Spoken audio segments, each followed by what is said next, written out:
Real Travels. Value for money. Food trip. Accommodation na sulit. Real Travels. Because adventures are the best way to learn.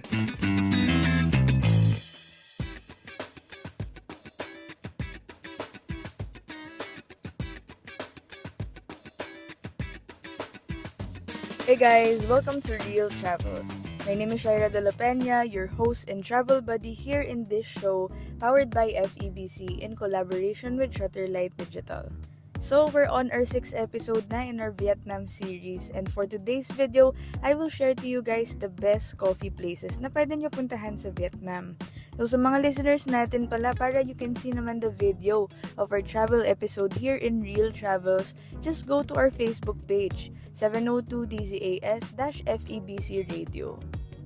Kaya today, samahan niyo ako mag-cafe hopping sa Vietnam to the most aesthetic cafes ever. And as a coffee lover, for today's video, I was really happy filling up my Vietnam itinerary with a lot of coffee shops talaga, aside from the typical tourist areas and attractions. So without any further ado, let's go straight into number 1. Number 1, 43 Factory Coffee Roaster. So this is a cafe in the heart of District 1, and actually this is the first cafe we went to nung pumunta kami ng Saigon, and for me it's a very memorable moment kasi funny story siya. I was actually randomly looking for coffee shops to go on our first day, so nahanap ko lang to randomly sa Google Maps. So we tried looking for it, we went there, and nagulat kami kasi hindi siya mukhang coffee shop at all at first glance. So the storefront was literally a concrete wall, parang ganon. Kasi parang concrete lang yung design and logo lang ng machinery yung nakalagay sa signage. Wala pang ang pangalan eh. So parang medyo nalito kami. We were really not sure if tama yung napuntahan namin. Tapos nakatint pa yung windows ng cafe. Kaya lalo kaming nalito if coffee shop pa ba to or warehouse. Pero may mga tao sa storefront that confirmed na tama naman yung napuntahan namin, and they welcomed us in naman.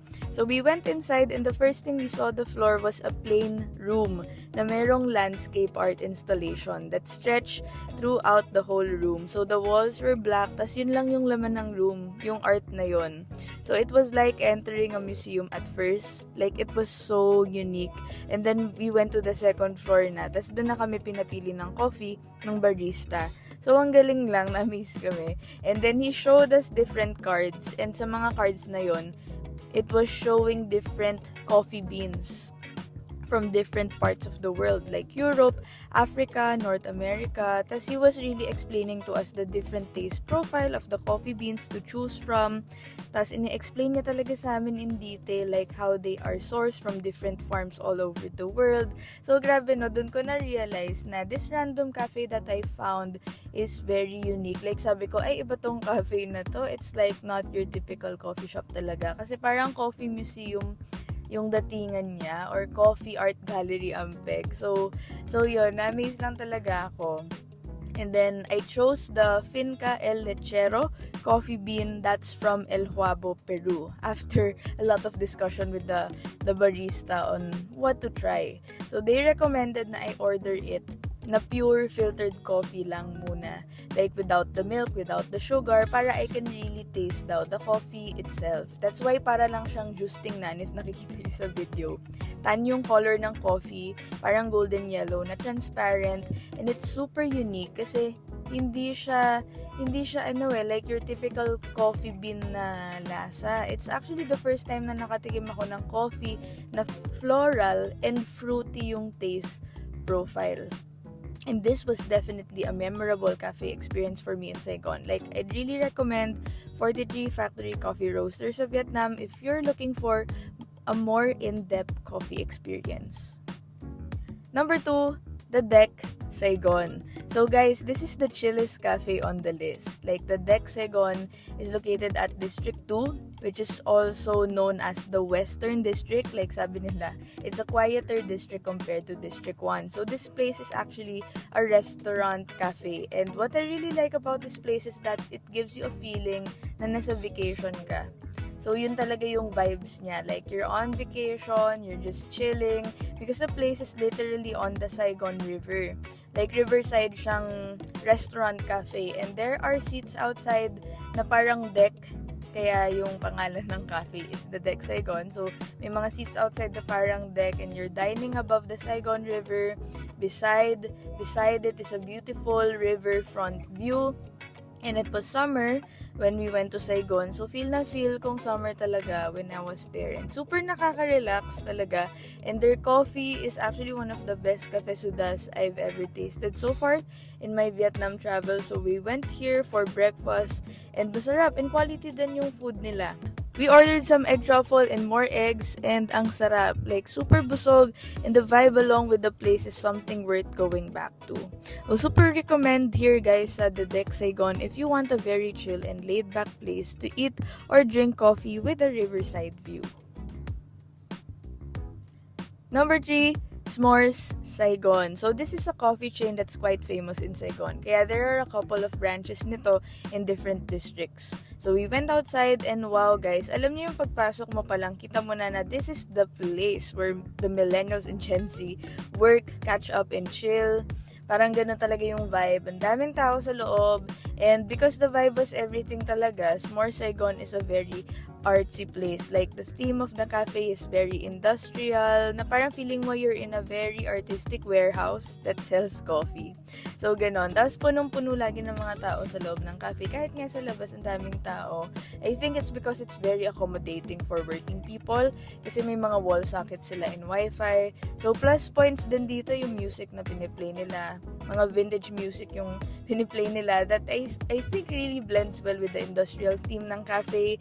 And their coffee is one of the most affordable naman din here in this list. And nakakatawa kasi their counter is open for you to see how their baristas make your coffee. So if you like industrial themed artsy places, this cafe is for you here in Saigon, Vietnam.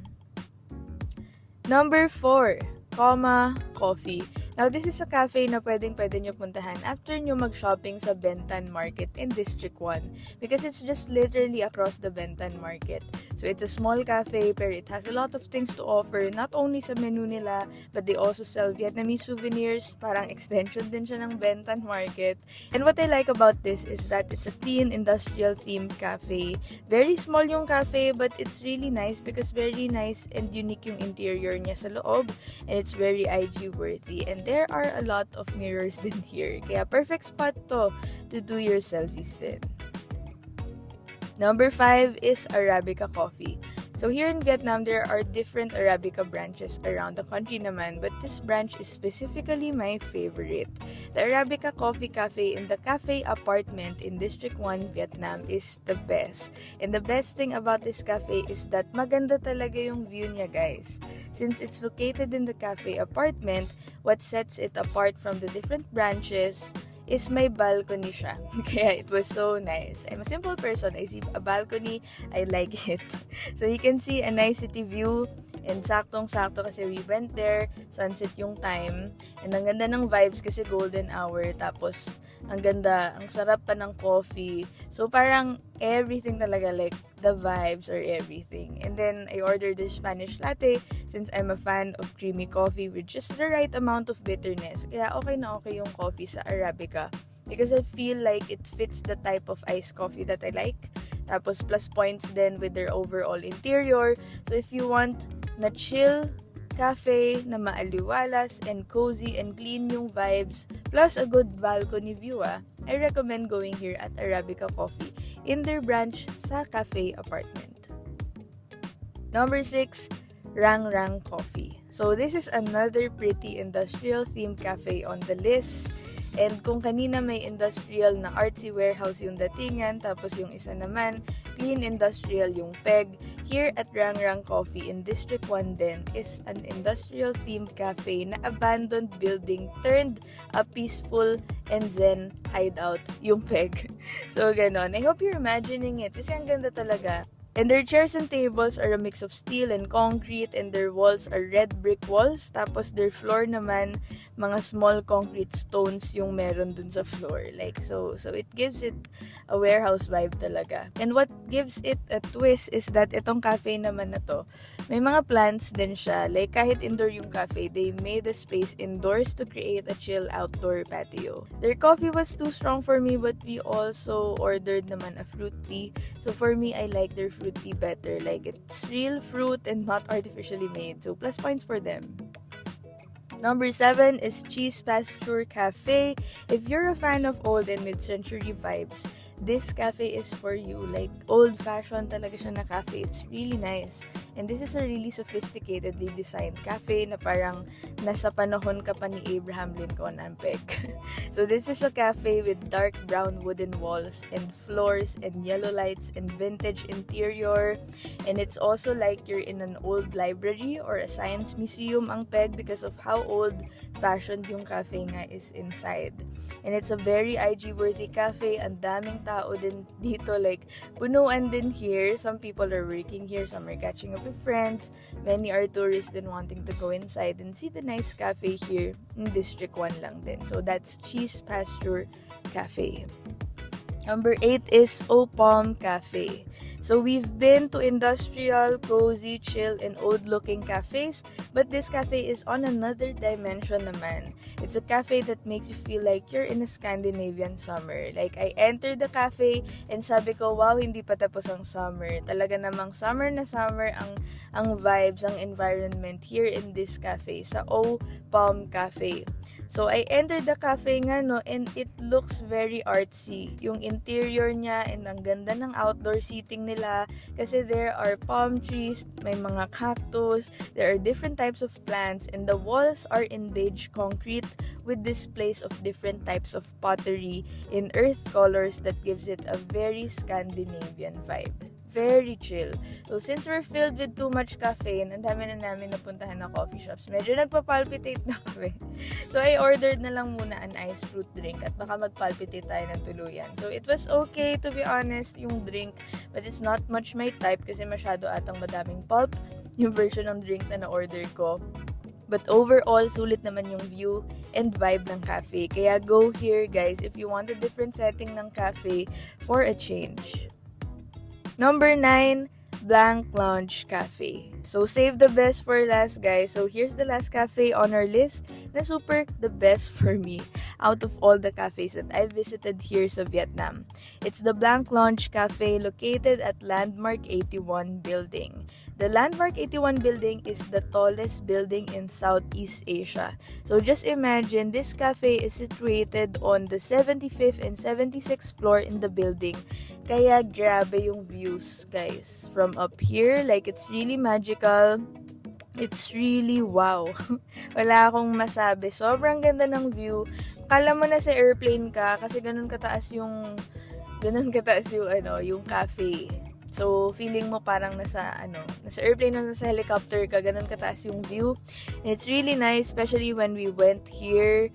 It was the time of sunset then, so we just chilled here until evening. And yes, super sarap naman din ng coffee nila actually. One of the best coffee na I tasted then. And especially the food, it's quite affordable given the sophistication of the place. And okay yung serving size, okay yung presentation ng food. Ang ganda. Sulit na sulit. If you're a fan of city views and night lights, I really recommend this place to go because it's such a relaxing experience na when you go here. Like, it's really more than the coffee.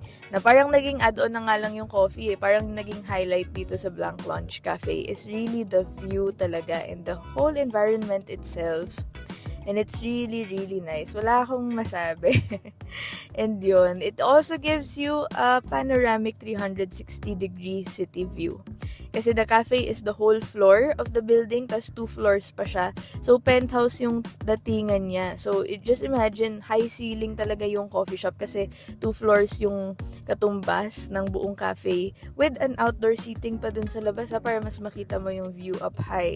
And, yun lang guys, sobrang ganda. I mean, And maganda pa is that the cafe is pure window yung walls. Kaya kasing haba ng 2 floors yung glass window. So super good talaga to. 100 out of 10, I would really recommend you go here to the Blanc Conch Cafe when visiting Saigon, Vietnam. And that's it for the 9 aesthetic cafes you should try when traveling to Saigon, Vietnam. And always remember that adventures are the best way to learn.